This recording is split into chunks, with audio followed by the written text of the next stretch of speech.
There's a new Australian project underway to mine water on the moon for conversion into rocket fuel. It all stems because one of the biggest problems with spaceflight, at least chemically powered spaceflight like we use here on Earth, is the cost of transporting the fuel needed for the journey. So, wouldn't it be great if you only needed enough fuel to get you there and could then fill up again for the return journey? And that fuel would be plain old water, one of the most common molecules in the universe. And there's plenty of it on the moon, frozen as ice on the permanently shadowed floors of polar impact craters which are never exposed to direct sunlight.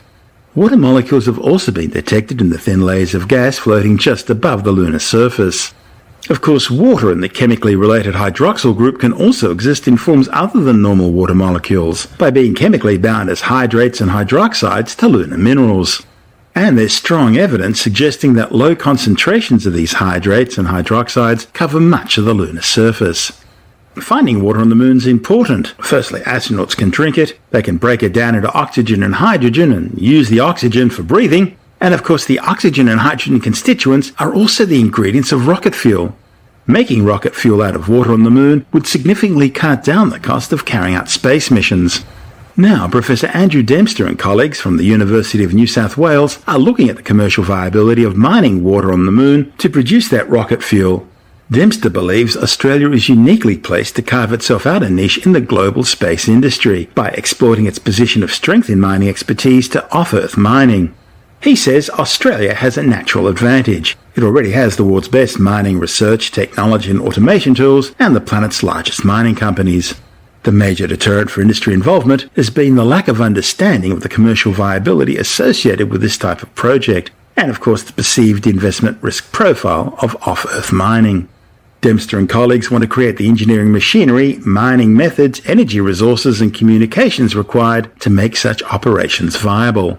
He says while commercial mining operations on the moon are still decades away, given sufficient funding, his team could be just 5 to 10 years away from piloting a water mining proof-of-concept operation on the lunar surface. Any settlement that happens on the moon would need water for all sorts of purposes. There are people there, they want to consume it. If you're growing plants, you want to grow them. But most of the applications we're looking at for water at the moment would be before settlement happens, and so most of this would just be a purely robotic exercise. So things like if you can produce the water, you can separate it out into hydrogen and oxygen, you can then use it as rocket fuel. So you could then put that rocket fuel in orbit around the moon or in orbit around the sun, and so if you're on your way to Mars, you could refuel on the way. Now the reason why that's interesting is, or sensible, is that it costs at the moment about $10,000 per kilogram to get something into low Earth orbit. If you can create your water for less than $10,000 a kilogram, you've got a business case. In order to do this, I guess there are various ideas. Are you going to melt the water in situ? Are you going to extract it as rock, ice rock as in regular mines would? Or are you looking at extracting it out of the breccia on the moon? Liquid water doesn't exist on the moon. There's not enough pressure. There are only sort of two types of water. It will either exist as a solid, ice, and then it will, if you sort of heat it up, it would immediately become gas. It will sublime directly to gas from a solid because of the lack of pressure. So what you need to be able to do is not only to heat the ice, but you need to be able to capture it and store it in a pressurized way that turns it into a liquid. There are all sorts of technologies that are around to try and do this. One of them sort of builds a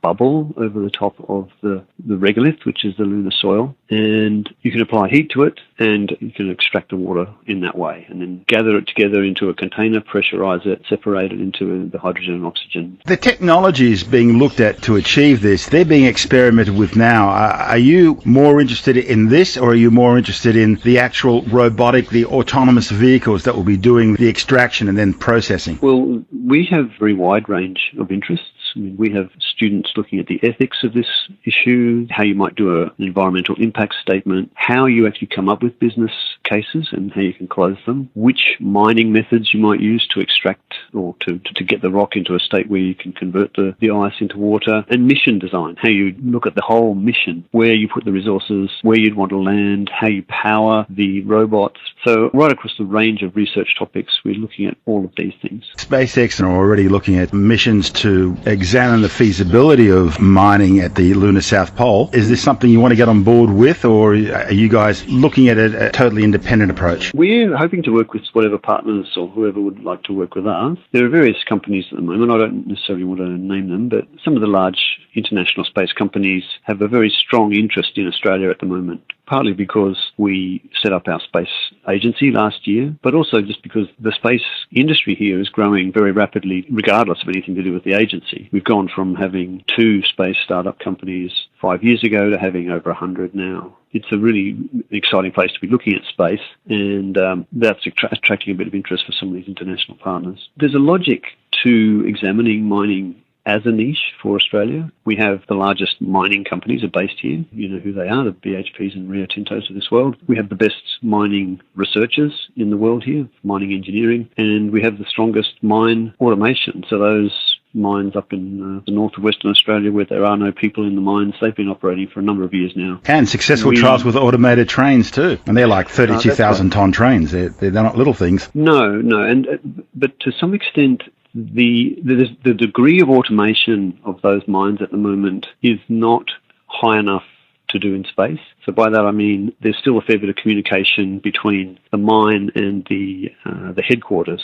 And one of the things that I'm personally quite interested in is the trade-off between how much communication bandwidth you need and how autonomous the robots have to be, how much decision-making they can do by themselves without having any intervention from the headquarters. So I think there's a lot of research to be done there as well. Can you really compare mining on Earth to extraterrestrial mining, considering the distances, the different sorts of environments, and especially on the moon where dust plays such an important role? The comparisons are probably more straightforward than you might initially think. The stages that you go through, what mining engineers call exploration and what laymen would call, lay people would call prospecting. They don't like the word prospecting, but when you talk about exploration in space, that means something else. So we need to come up with some language that's consistent. But that stage, the prospecting stage, the feasibility stage, then there's mining, there's transport, and there's delivery to a customer. A lot of that framework exists already for mines, and a lot of the big mining companies would understand how you go about putting together an argument for, or how you structure it. But we are not, though, talking about driving around with trucks with tyres twice the height of a person and those sort of things. It would be quite different mechanics, but at the high level it looks very similar. At the lower level it looks quite different. When you talk about the dust on the moon being a problem, that's absolutely the case.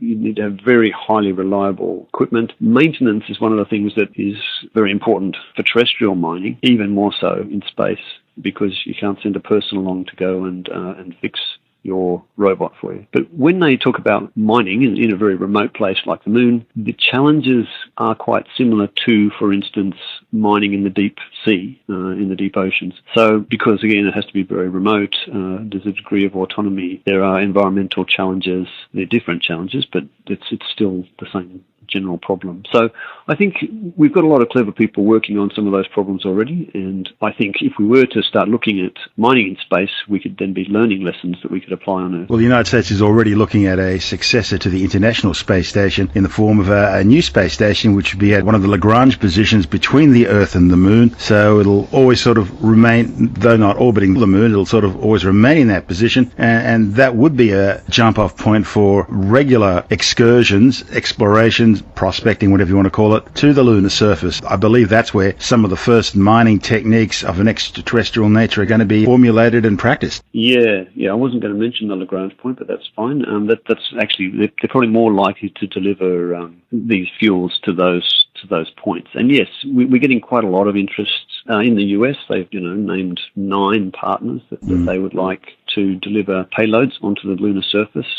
Europe has been very active in their moon village. China has landed a rover on the far side of the moon recently. So there's a lot of international interest in the moon. I don't think we're being too way out there to be joining it in our own way. What about a timeline? Is there one, or is that in terms of developing the technology, which obviously you're going to be doing here on Earth, is there a timeline for that, or is that too early in the process to look at those sort of things? I think in terms of a fully operational commercial operation, we're probably talking decades rather than years. But in terms of proving the technologies to make that possible, I think missions can can be put together now to start doing that. And part of what we're interested in at UNSW is really only examining technologies that are part of a closed business case. So if you say this is entirely commercially useful, this technology, then we'll study that one. I mean, an example was we had a student who was over at the Jet Propulsion Laboratory, and we've had 3 students have placements over there as part of this program, and he was looking at a Mars settlement, and one of his early findings was if we use this particular technology and there were 40 people in the Mars settlement, 36 of them would have to be operating this equipment. And so clearly that's not feasible, and those are the sorts of things you want to knock on the head before you go start testing them on the surface if they're never going to be ultimately useful. So a lot of work has to be done ahead of time to make sure that what you're doing is going to be useful in the long run. That's Professor Andrew Dempster from the University of New South Wales.